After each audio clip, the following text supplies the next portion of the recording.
Welcome back to the show. Today I'm going to talk about what happened to me after the adventure. So I've talked a lot about what happened during, because that's really, really interesting. But after the adventure, I started to go insane. Not in a metaphorical sense, I actually did. And it'll become clear why, but it's a very interesting period of time. A very difficult period of time, a very frightening period of time, but I think it's a good point to start talking about it. I haven't talked to anyone about this before because it's only recently become clear what actually went on. It's for a long time it just remained a fuzzy, semi-blank memory that I didn't actually understand. So I'll just run through the events leading up to this episode, I suppose you'd call it. I left in 2017 from Cornwall to hitchhike to the other side of the world. Initially I'd planned Singapore, because I thought it's as far away as I can get without having to travel over the ocean, apart from France ferry. But I ended up getting there and then being given money for a plane ticket to Australia because a couple of really lovely followers wanted me to carry on. So they paid for a plane ticket and flew over to Australia. Ended up ending the journey there. Many reasons. I'll explain them another time, but made it to Australia, found a job in a cafe, and over the course of a few days, my mental state collapsed. I think what happened was I went from being at the very top of my own hierarchy. I was on the road. The only input I had was people picking me up in their cars and saying what an amazing thing it was I was doing. And saying things like, I really wish I'd be able to do this. I had the confidence to do this. I had people back home commenting, liking, sharing, messaging, saying the same sorts of things. You're amazing, you're this, you're that, wow, incredible. And because that was the only feedback I was receiving from what I was doing day to day, I started to believe it, that I was actually amazing. And I'm not, I was just doing an amazing thing. There was nothing special about me, but I made that mistake that it was me. It was something about me that was special. So my self-image became inflated. It became falsely inflated. And narcissism began to creep in. And I began to think there was something special about me. All these delusional things.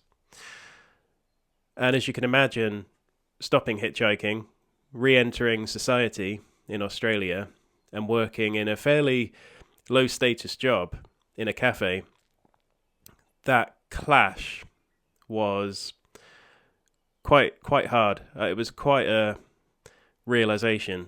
So I'd start work there, and I could barely make coffee properly. I'd never done it before, but I thought, oh, of course I can make coffee. If I can do this amazing thing, of course I can make coffee. Of course I can serve people, this and that. So I went in not really trying that hard, just thinking it would come to me, because, you know, hitchhiking is actually quite easy when you put your mind to it. It's you get driven everywhere.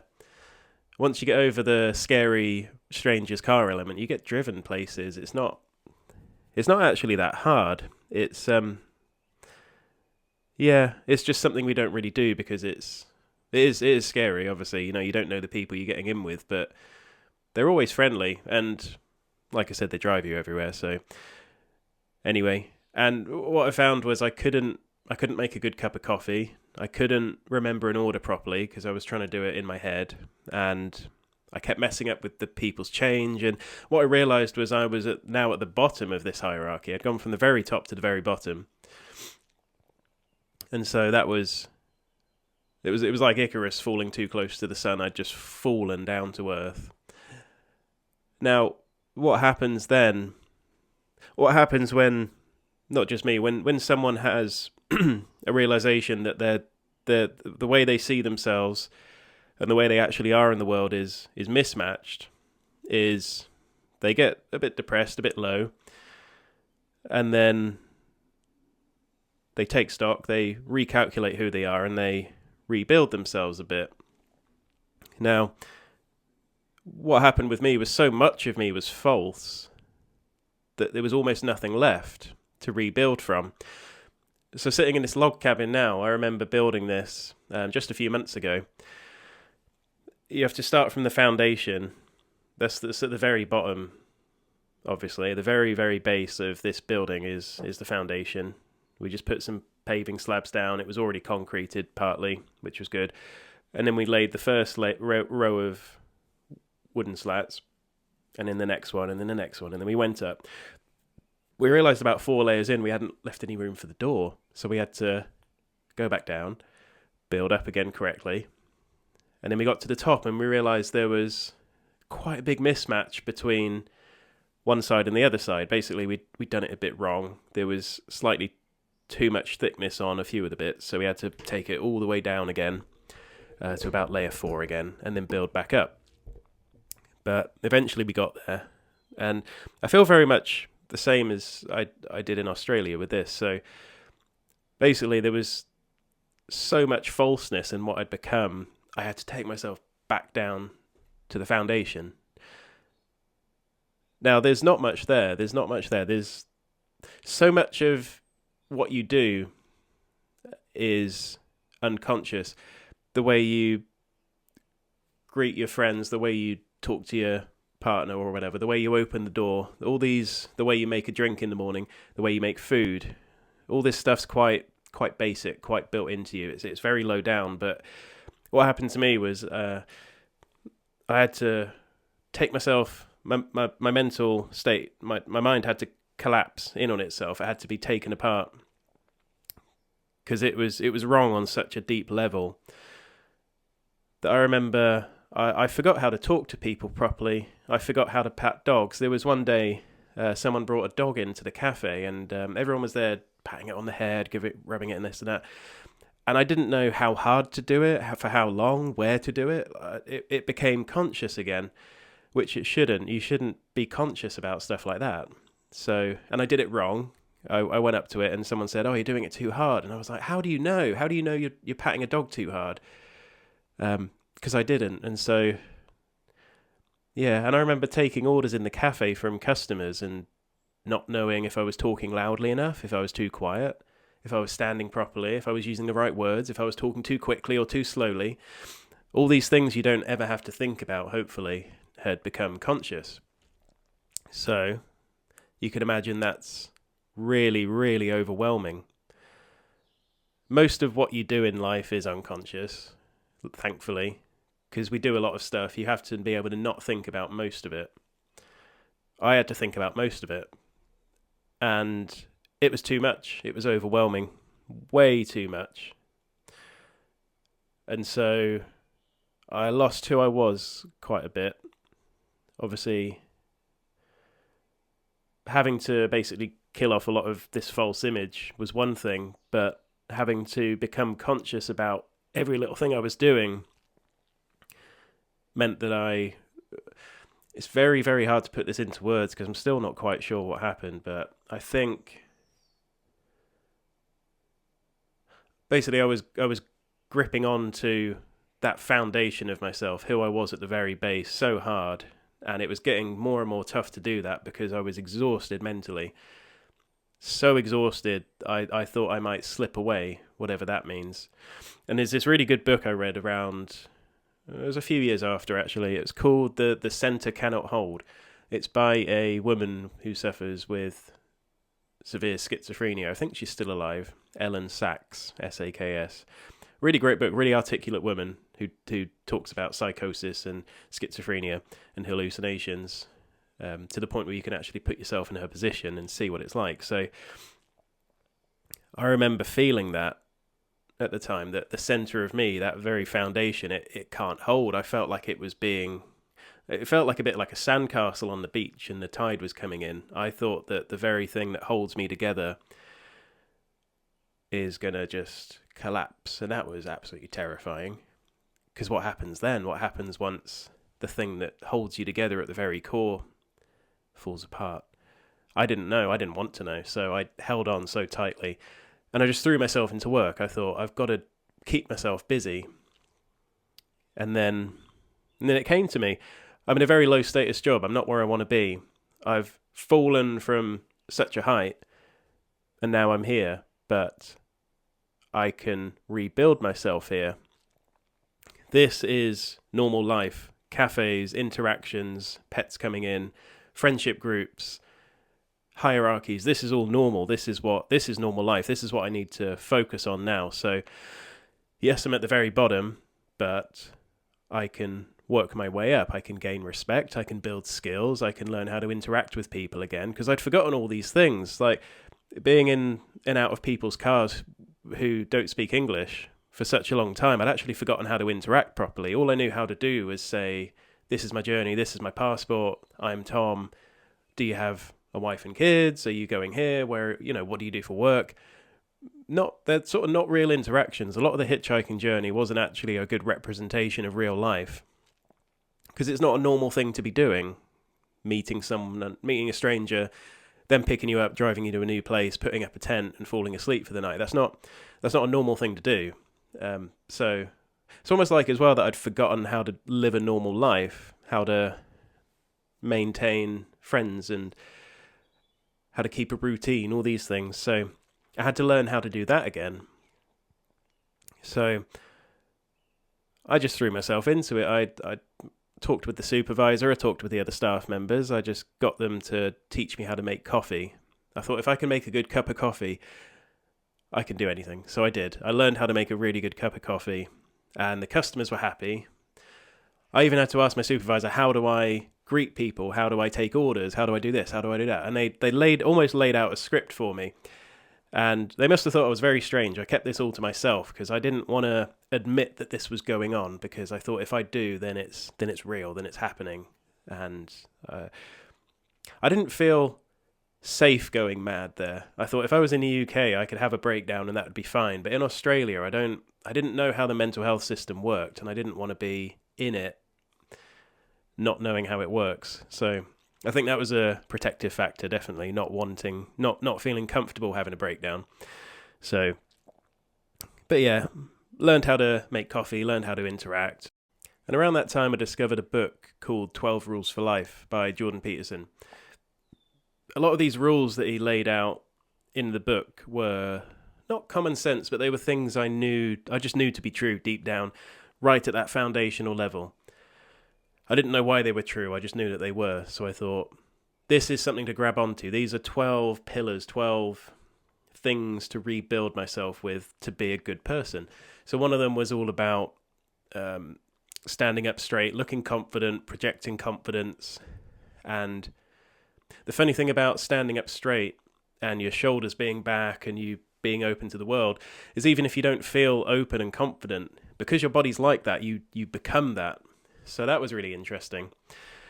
I applied that rule in the cafe, and as soon as I did, this woman came in and asked me, am I the manager?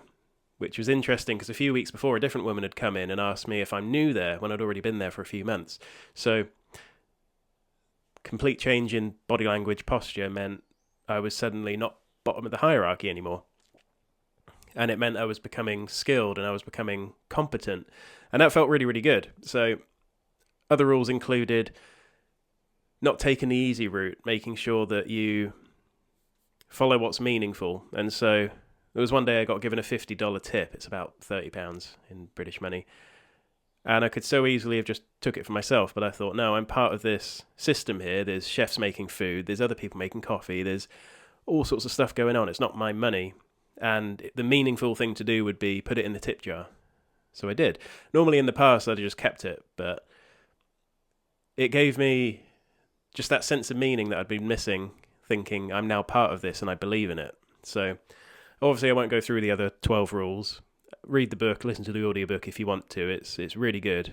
But it basically gave me a foundational document, I suppose, to build myself up from. And so he introduced me to a lot of psychology as well. He was a clinical psychologist, and so a lot of who I am now is different from who I was on the road and before leaving. A lot of who I am now is a result of those few weeks rebuilding myself. So I'm very, very interested in psychology. I always was, but particularly so now because of what I found in those few weeks. I always work very hard at things, and again, I kind of did before, but it became a survival mechanism in that point because I thought if I don't work hard, I'm not going to rebuild myself. So I'm a person who always works very hard. I always follow what's meaningful. I always stand confidently. Everything from that period of time has carried on to now. So I've rebuilt myself as a new person because I had to.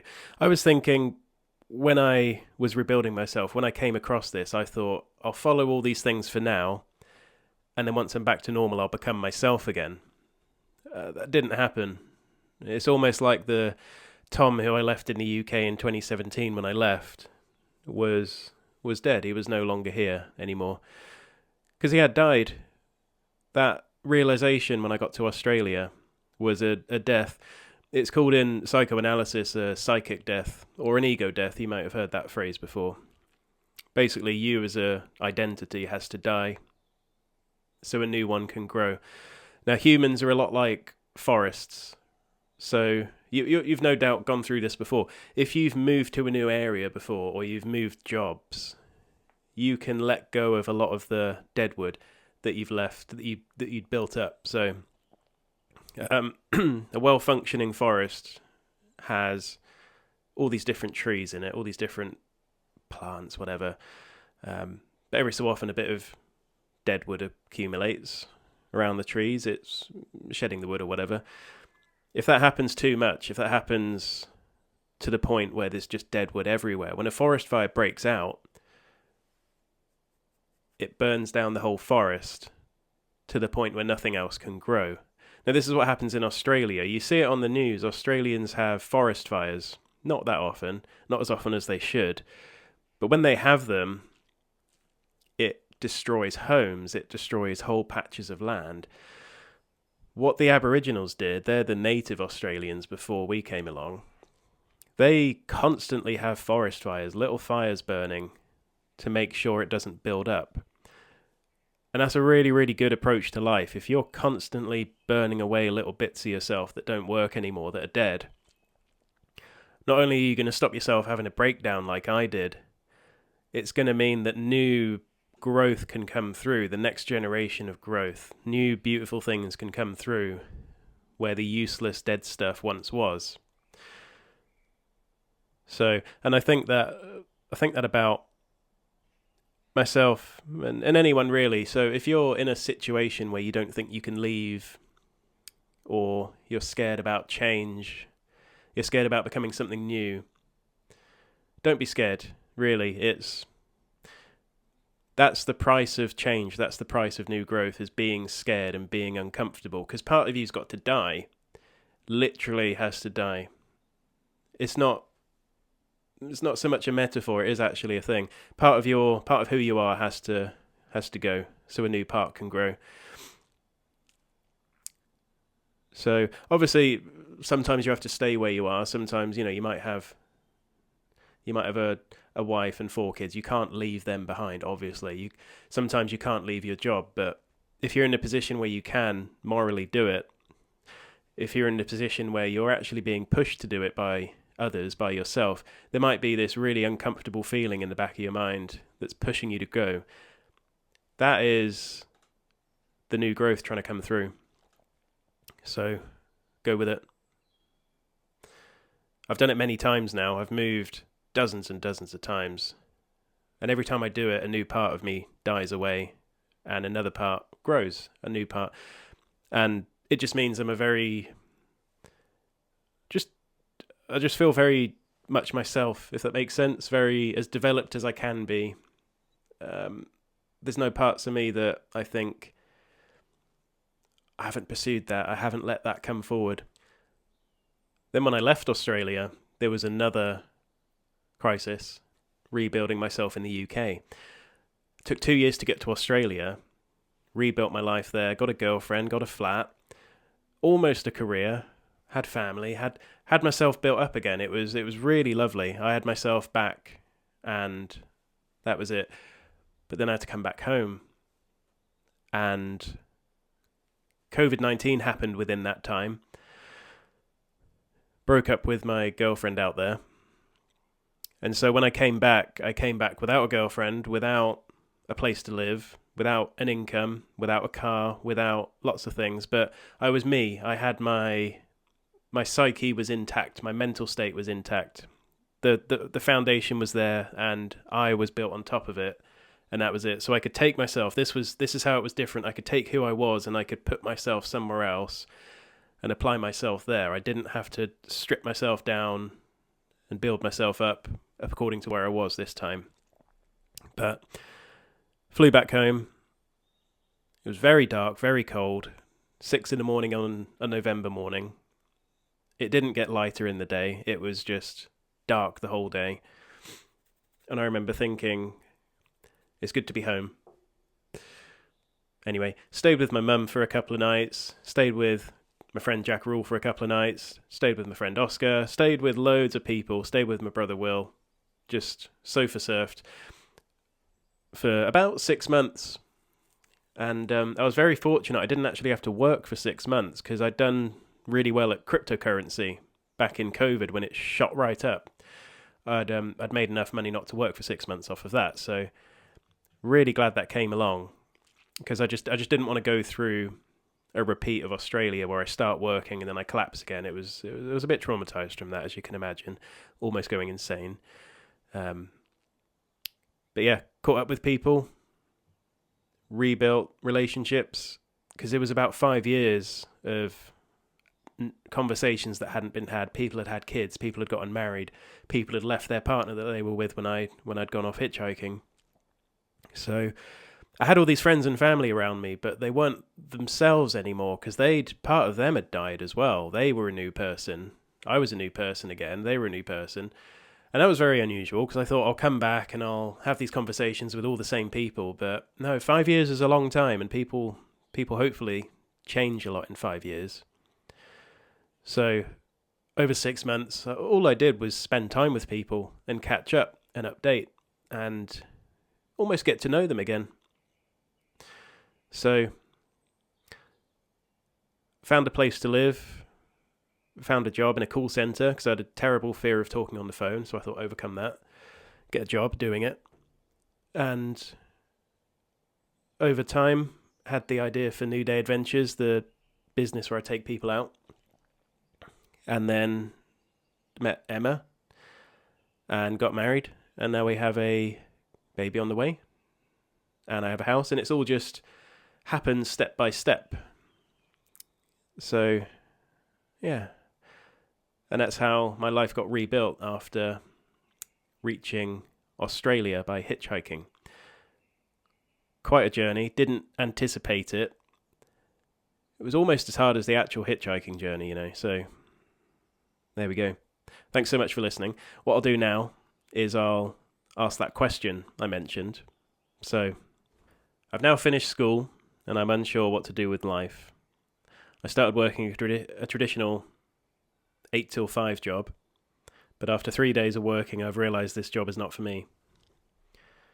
I've always had an interest in more non-traditional routes of living life, and I think you're a great example of this. So I wanted to ask, how do you do it? How did you get started? Is there any secret to it? Like, how do you even fund yourself? I understand that this might be a hard question to answer, so it's totally fine if you can't. So what I would say to that is, there's no perfect path, there's no straight line to get to where you want to be. You get to where you need to be by trying things out and surrounding yourself by the right people and making mistakes. And really the way you get there is following what shines out to you.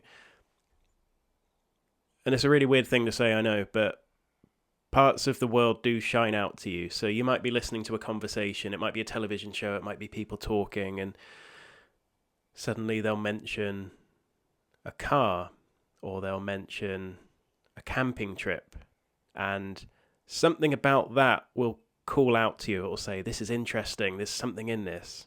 And it'll be really, really low resolution, but you'll see it. It'll be a little flutter of excitement in that word or that conversation. So follow it, look it up online, just search around it, talk to people, find people online. It's a great time to be following your path because you've got so many people online you can talk to. Talk to people you know in this area that calls out to you, and just try and get further along. Get a job in the most related thing you can. So if it's camping, if it's cars, maybe become an apprentice as a mechanic, whatever. Just follow that route, and then when you do, new parts of it will come forward. It might say you're interested in mechanics or cars. You'll start training as a mechanic, and then they'll say, I've got this new Mini coming in that needs a lot of work. Do you want to help me with that? And that might be even more interesting. That might be even more exciting. So you follow that route now.